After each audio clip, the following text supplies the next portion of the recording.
Hello YouTube, welcome to my YouTube channel Annabella, and today I am going to be doing the deep dive into the new Harry Potter Almanac. Let's get to the table and check it out. So here we are at the table, 16 years later, because Harry Potter and the Philosopher's Stone, also known as Harry Potter and the Sorcerer's Stone in North America for some strange reason, came out in 1997. And it is now 2023, and this is the first official magical companion to J.K. Rowling's Harry Potter books. A couple of things about this. First, it says there, the official magical companion to J.K. Rowling's Harry Potter books. All of the words in here are written by J.K. Rowling herself, or taken from the 7 Harry Potter books. There's no cursed child in here. There's no fantastic beasts. There's possibly something from Quidditch Through the Ages and possibly something from Fantastic Beasts, the little comic relief book. I don't know if there is anything from the magical fairy tales, The Beadle and the Bard, in here. Possibly not. It might get a mention. The ultimate compendium of wizarding lists, charts, maps, and all things magical. I know that this is probably going to be the first companion book that Bloomsbury do. So this is the front cover. I'm loving, we've got this exploding trunk. We've got Crookshanks here. We've got Hedwig there. We've got a Cornish pixie with a beard on. We've got Prongs here. Fawkes is up there. We've got a dragon. We've got some spectacles. We've got a flying car. Everything is happening. It is awesome. Then if I turn it on the back, whisk yourself away to Harry Potter's Wizarding World, discover magical places, study wand lore, encounter fantastic beasts, and find out about witches and wizards who've lived from the sorting hat to spellcasting. It's all packed inside. And then we've got 7 illustrators. 1, 2, 3, 4, 5, 6, 7. So we've got 7 illustrators for this book, just like we've got 7 Harry Potter books. And also Lord Voldemort has got 7 Horcruxes. J.K. Rowling, what's up with the number 7? But it is the most powerfulest number. Bloomsbury children's book. This is a children's book. It's got the Wizarding World logo on here. And it says £30. I did not pay that. I got it from Bloomsbury direct, so I didn't pay that. I got this cute little book as well, Harry Potter Wizard Almanac. Loving the design on that. And if I open it out, just to show you guys, it's so cute. It's just like a little blank notebook, so I can draw and doodle and make notes in there and have my own little wizarding almanac, which is kind of cute. That's the spine. So yeah, that is pretty cute. And then if we look at the spine of this one, so we've got a nice lightning bolt there, the Harry Potter Wizarding Almanac, official companion, official magical companion to J.K. Rowling's Harry Potter books. I'm now going to open this out. So, lovely night sky there with clouds. Hedwig, she's lost a feather. Dragon there. The Harry Potter Wizarding Almanac. Bloomsbury children's book. This is a children's book. So you are not going to have some of the more meatier topics that we get from Harry Potter and the Goblet of Fire, also known as Book 4, 5, 6, 7 onwards. It's done deliberately because they want anybody to pick this up who's not read the Harry Potter books and the ending being spoiled. That's basically why they've done that. And also so they can sell it to loads of people. So there you've got extracts from, Fantastic Beasts and Where to Find Them. I knew they'd get some of those. So it doesn't actually cover the Quidditch Through the Ages. There's nothing.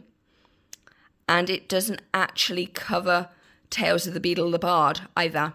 So it's just the 7 books and Fantastic Beasts and Where to Find Them, the little comic relief book with information about the different beasts in Harry Potter's magical world. So let's have a look. So we start with 1, 2, 3, 4, 5, 6, 7. 7 artists and where they're from. They're all from different places. I love this. We've got one from Croatia. We have got one from Vietnam. We've got one that was born in the Forest of Dean but now lives in northern New South Wales. Ukraine, Chinese Canadian. Up here we've got somebody from Gwent. That is where John of Gaunt was supposed to be born, and that's in Belgium. And then we've got somebody from Glasgow School of Arts in the UK. So that is absolutely awesome. Then we've got the contents. The wizarding timeline is problematic. We're going to get to that.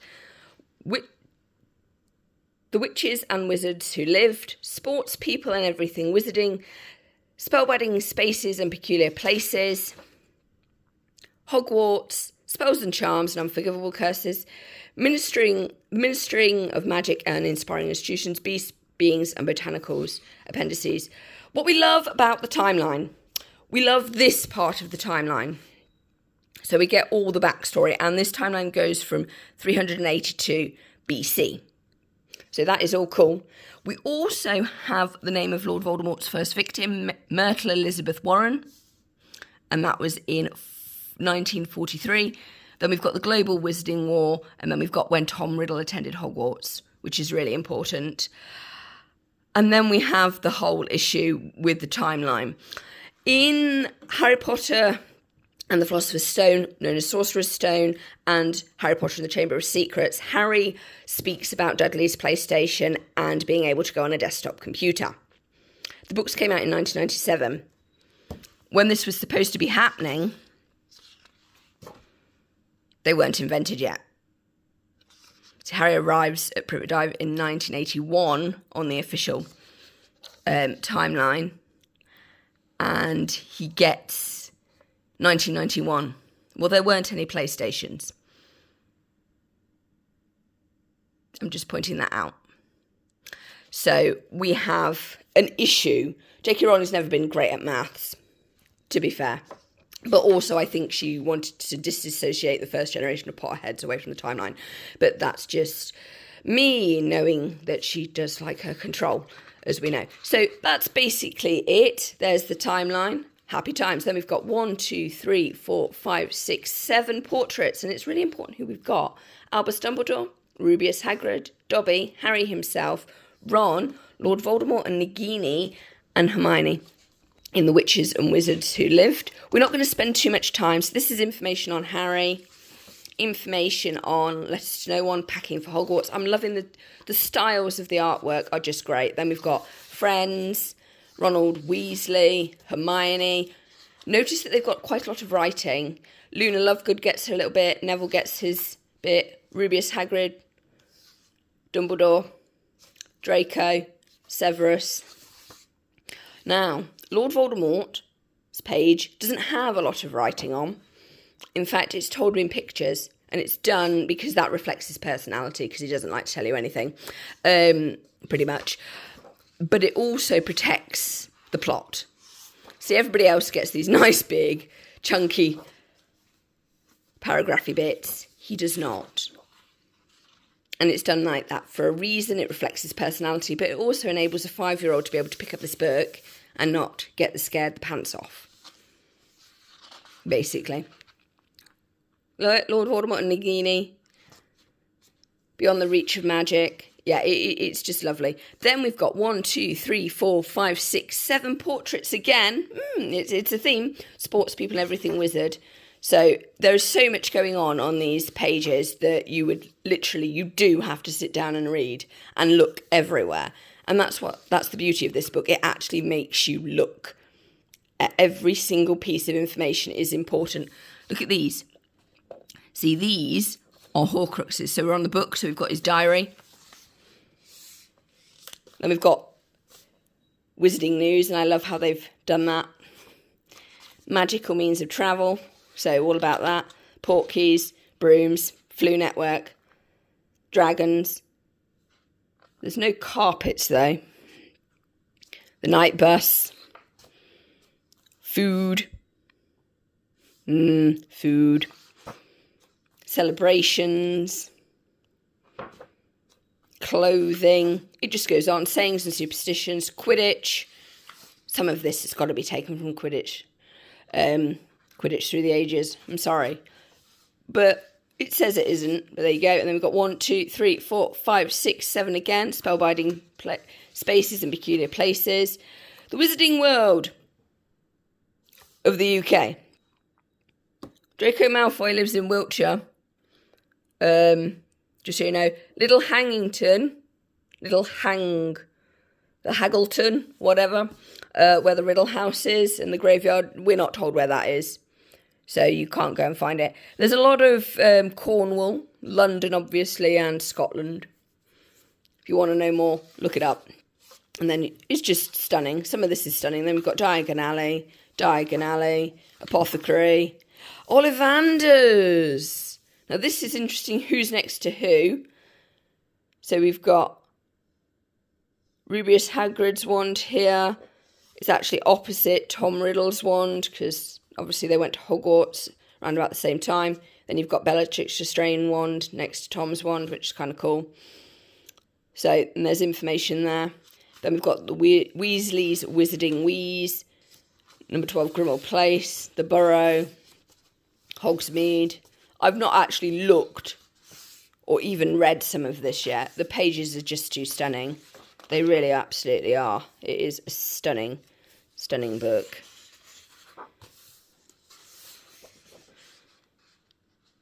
So 1, 2, 3, 4, 5, 6, 7 again. An Invitation to Hogwarts. Yeah, that's a full-on map, by the way. Full-on map. But as a town planner, I have to say I would not have it where you've got your carriage crossing a railway. That needs to be a bridge, because I don't think that's safe. But that's just me. But once the train's in, I mean, why is it facing that way? Surely it would arrive and then go off. I guess it's arrived that way, and who knows. But yeah, that's just me. Obviously, first years go that way. Cute. Anyway, moving swiftly on. Hi, Bramble. An unguided tour of Hogwarts. This is the top of the building. This is the bottom of the building. That's Salazar Slytherin down in the chamber. It doesn't have any of the other rooms that Salazar Slytherin created from Hogwarts Legacy in this book. I'm just pointing that out because we all know that he's got extra rooms besides the honking great Chamber of Secrets down the bottom. Loving the fact that he's there basically supporting the whole of this business. But it's interesting. Hogwarts is above the ground. Ministry of Magic is under the ground. So there we go. And then we've got a whole blagle on the Sorting Hat. And we also have Gryffindor, Hufflepuff, Ravenclaw and Slytherin. We've got the exact number of people from Harry Potter's year in Gryffindor, Slytherin, Hufflepuff and Ravenclaw. Lavender, Harry Potter, etc., etc., etc. Sorting ceremony, etc. Gryffindor, Slytherin, Hufflepuff, Ravenclaw. Hogwarts at Halloween, very topical. So you've got like the undead party that we didn't get in Chamber of Secrets. Then we've got the kitchen where the little house elves live. Then we've got the house tables and the high table. Loving the fact that we've got all 4 of the Hogwarts houses represented. And look, you've got Slytherin next to Hufflepuff, which is where they are. You've got the great and the good next to each other. And you've got your politically and magically idealists and your ivory tower of intellectualism, or just general. I'm going to investigate egg rolling for the rest of my life because it's important. Then we've got the ghosts of Hogwarts. There's Myrtle again. And we've also got a lovely select bit on Peeves, the poltergeist. Don't forget him. Rick Mail was robbed. Anyway, then we've got Dumbledore's office, looking good. Professor Dimpet is also asleep. I did not know he was bald, but there you have it. But he is also asleep, which kind of sums him up. Bless him. Skilled wizard that he was. What we do have, and I think is absolutely fabulous, is the whole school year.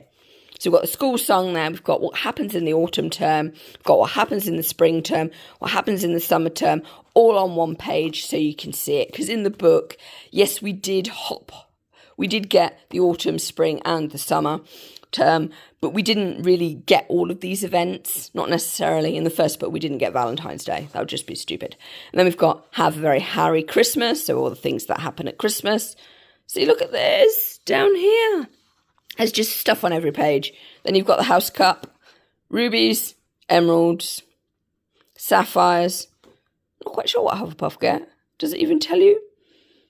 Who knows? But there you go. And you've got loads of school rules, which may or may not be followed. And then we've got the Marauders map. So we've got Prongs down here, Padfoot, Wormtail up there. And Mooney. There you go. Quite cool. Then we've got professors and subjects. Loving the fact we've crossed out all the dark arts teachers. Yeah. And obviously Charity Barridge from the magical studies, etc., for obvious reasons. So yeah, it does look somewhat disastrous, really. And the pink person there that shall remain nameless. Homework. Teams, clubs and societies. The Hogwarts Library. All the books that are mentioned in the series are here. No Magic Most Evil down here. And other things that are in the restricted section. Then we've got the Room of Requirement, who has used it and why. I believe, where's the one of Dumbledore? Yeah, there he is, Dumbledore, looking for toilets. Or the loo. Then we've got Dumbledore's Army. I know people have said that this is very Dumbledore's Army centric. I refer you to Bloomsbury Children's Book. And the fact that they don't want to give the whole story away. You know, so there isn't very much on the dark side here. So we've got magical mishaps. 1, 2, 3, 4, 5, 6, 7 again. Spells, charms, and unforgivable curses. Wand Law. I love this page. We've got a beautiful dragon. We've got a lovely unicorn. And we've got Fawkes the Phoenix. And here is why Draco doesn't actually need a redeeming arc. Unicorn hair produces faithful wands with consistent magic, which tend to have less power, but are hard to use for the dark arts. Draco's wand has a unicorn core. So he's a child soldier. So it's a symbol of his innocence. And it's also the wand that flipped Tom Riddle's wand in the final battle. Spoiler alert. We've got this beautiful dragon here. Dragon wands are powerful and quick to learn, though somewhat temperamental, like Bellatrix. And then Phoenix Feather cores are rare and show the greatest range and are intuitive. Their allegiance is hard to win. So they are complicated ones. Subtle laws govern wand ownership. The wand chooses the wizards, and its allegiance will only switch if the wand believes it has been won by its new owner. Hawthorn will often seek an owner with a conflicted nature. Interesting. So, yeah, I love wand law. It's awesome. I love that page. Then we've got practical magic. So we've got casting spells. Then we've got all the incantations here popping out. Page on charms, page on divination, page on transfiguration and what spells they do in what year. Very useful, and anime guy. So who turns into who and who's on the register and who isn't. Then we've got potions. It's got lovely 2 pages devoted to it. Defense of the Dark Arts. All the teachers and mishaps, etc., etc. Masters of Mayhem. There's a lot on Fred and George, or about Fred and George in this book, I have to say. It's like supported by magical objects that fit in your pocket. Fred and George literally own the series, if this book is to be believed. We've got werewolves and we've got time turners. I'm loving the use of the moon. Awesome. Magic of the Mind. Now, this is a really interesting page. So we've got the Mirror of Erised, Occlumency and Legitimacy. So concealing the mind and revealing the mind. Then we've got the Pensieve. And what I really love about this is every single one of these quotes that are popping out are from a Pensieve scene. And throw us into Azkaban, we will wait. So that's Bellatrix screaming at her trial. They are really, really important scenes popping out here. I mean, for instance, isn't 7 the most powerfully magical number? Wouldn't 7? There's Tom Riddle talking. It's a banned subject at Hogwarts, you know. Dumbledore's particularly fierce about it. That's Slughorn talking about Horcruxes. Tom, you've got a visitor? We know who that is. That's Mrs. Cole from the orphanage. So it's very, very interesting. But like I said, I've got the context for these, but anybody reading this wouldn't have a Scooby-Doo, have a biscuit. And look at this page. This page is lush. So we've got the Unforgivable Curses, all three of them up there. Death Eater. And then we've got his Darkness there. And you actually do have his Horcrux. There's a ring, there's Nagini down there, there's a cup there. You have to find the arrest. And then you've got quotes from various people. It's mostly Dumbledore and Tom himself on this page. And that's basically it. And then you've got this. It's gorgeous. You've got this gorgeous page. I really wanted it to glow in the dark. I did turn the lights on and hoped it would glow. It did not. But next time, guys, make this a glow in the dark page. That would just be awesome. Thank you.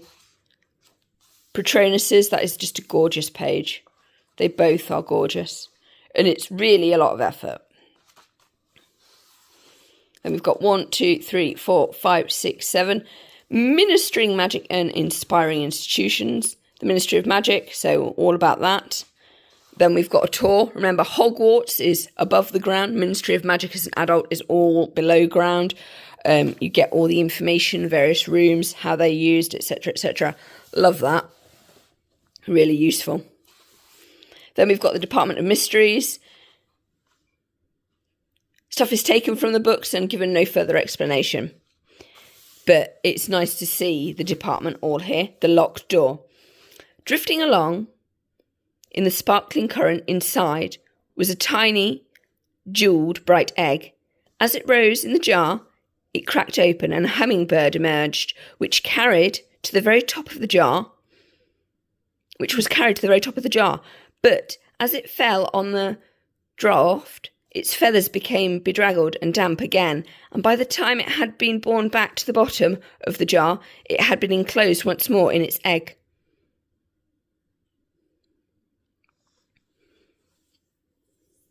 So that's the locked door. This is the time room. It's just awesome. Absolutely awesome. I know people wanted more facts, but actually, do you need more facts? St Mungo's Hospital for Magical Maladies and Injuries. It's lovely to actually see it in all of its glory. If you are unsure where to go or incapable of normal speech or unable to remember why you are here, our welcome witch will be pleased to help you. That's very good. Gift shop, unfortunately, is closed. But it's nice that they have one. They also have a tea room somewhere, I believe. Anyway, I think it's up there. But it's nice to see it. Then we've got Gringotts Wizarding Bank. This is a very long video. As I said, it was going to be a deep dive, and I still haven't dived very deep. Then we've got the prison of Azkaban, not the prisoner of Azkaban. He's over here. Dementors of Azkaban, known breakouts. Mostly talks about Sirius breaking out, not Tom Riddle's mass breakout of his Death Eaters later. Then we've got the Order of Phoenix.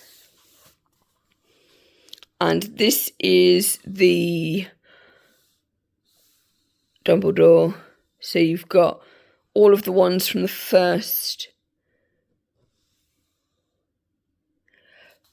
war here, first war over here, second war there. So you've got everybody.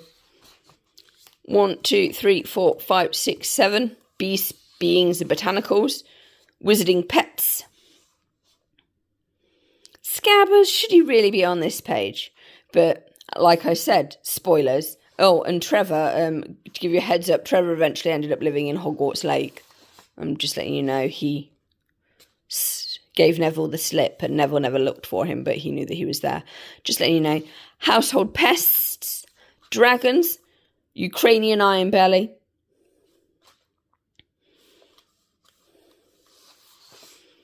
water creatures, Hogwarts Lake, oceans and seas, rivers. Beware the river troll. Care of magical creatures, how to handle hippogriff, Blast Under Skewers project. Yeah, maybe not the best. Hagrid's pets. He has our own page. Norbert. Cough, cough, Norberta. But moving on, like I said, no spoilers. The Forbidden Forest. This is one of the best. No words. Just absolute gorgeousness. I'm loving the gnarly trees. I'm loving the light. I'm loving the dark. You've got unicorns there. It is perfection. There's Gorp, the car. It's just beautiful. It does tell you that where you can find things in the forest. There. Love that. Then you've got herbology. The Pufflepod. So I'm not even going there with some of these. Fantastic beasts and where to find them. This is a very oldie worldy map. We've got Europe over here. We've got Africa here. These are continents, not countries. The British Isles, that is not a continent, but the British Isles is the physical geography name for the islands of Britain, not the political geography or the name of the country, which is the United Kingdom of Great Britain and Northern Ireland. That's a political construct. This is the British Isles. So that's all of the islands, including the Isle of Man and everybody else in the other islands up the top. Then you've got Asia over here. Then you've got the Americas. They haven't even bothered to say North America or South America, and Oceania down here. Also, Hogwarts is somewhere randomly in the middle when it should actually be at the top in Scotland, but never mind. I'm guessing geography isn't one of J.K. Rowling's suits either. But just so you know, it's telling you where you can find all these animals, which is very nice and what I was actually expecting Fantastic Beasts and Where to Find Them to do, you know, as a movie with sort of like Gellert Grindelwald's War as like a side issue. But hey ho, we have it now. And then we've got the cast of characters in a completely debatable order of appearance. See, Lord Voldemort is down here in Philosopher's Stone. So that is that. And then we've got Ministers for Magic, Weasley's Our King lyrics, Harry's First Chocolate Frog cards in a list, green items, purple items, green and purple should never be seen, and then what things costs and their pricing for reasons. Then we've got the Owl Post, so who delivers what. Then, quite nicely, we've got the same Hedwig in the sky. Then we've got acknowledgements and artist credits. Then we have this blurb about J.K. Rowling, which has changed. And it's quite interesting. So yes, Harry Potter was sold over 600 million copies worldwide in 85 languages and been listened to, and blah, blah, blah. 3 Quidditch 3 Ages, Fantasy Beasts, The Tales of Beedle and the Bard. Then we've got film series, 3 of them. Harry's Story's Grown Up continues in Harry Potter and the Cursed Child, which J.K. Rowling wrote with the playwright Jack Thorne. So Harry Potter and the Cursed Child is canon. It says it quite firmly here that it is. It's a fact. We must all move on. I'm not bothered because I actually enjoy Cursed Child. It works for me and it fills in some of the stuff that she mentioned in the 7 books and hinted at, but never actually got time to reveal because of children's book reasons. That's all I'm going to say on that. If you were expecting any more information on Horcruxes or how Voldemort got his rudimentary body or anything like that from this book, it's not going to happen. I don't think it ever will happen because the editors have kiboshed her. They told her absolutely no and they nearly vomited.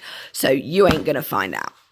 And then we've got stuff that happened during the pandemic, Christmas Pig, 2021, blah, blah, blah, blah, blah, blah, blah. Find more about blah, blah, blah. So that is that. This is the end of this deep dive. I don't think it's been deep enough, but it's deep for now. So that is my full review. As books go, is it what I was expecting? No. Am I happy that we've got it? Yes, we've got something. I fully get why she's not done the whole spoilers thing. I get that. This book, anybody can pick up who's not read the Harry Potter books and will want to read more, which is what it should do. It's not like the Twilight one that came out at the end of the books and sort of went into more detail about stuff that was in them for various reasons, and she explained things a little bit deeper. This doesn't do that. This is almost a starter, but it's not. There's so much going on. Like I said, this page is full of treats for the eye. See, look, there's a little owl here. And here, look, there's the diadem. Lord Voldemort's Horcruxes feature all the way through this. I'm just liking that. The number 7 is really important for whatever reasons. So I kind of like it. Obviously, we have got the issues with this, but the artwork is stunning. It is stunningly beautiful. There's no denying. For artwork, it gets a grade AAA+. I'm loving the fact that it goes from being very sophisticated to very childlike and innocent at the same time, because that actually does sum up the books quite well. So there you have it. Please like, comment and subscribe, and thank you for the support. This is now half an hour long video. So sorry, but what can you do? Hoping that you're staying safe wherever you are. I recently have had a cold, as you can somewhat tell by my croaky voice. Thank you so much, and bye! Well, I hope you enjoyed my deep dive into the new Harry Potter Almanac. Please like, comment and subscribe, and thank you so much for the support. Bye!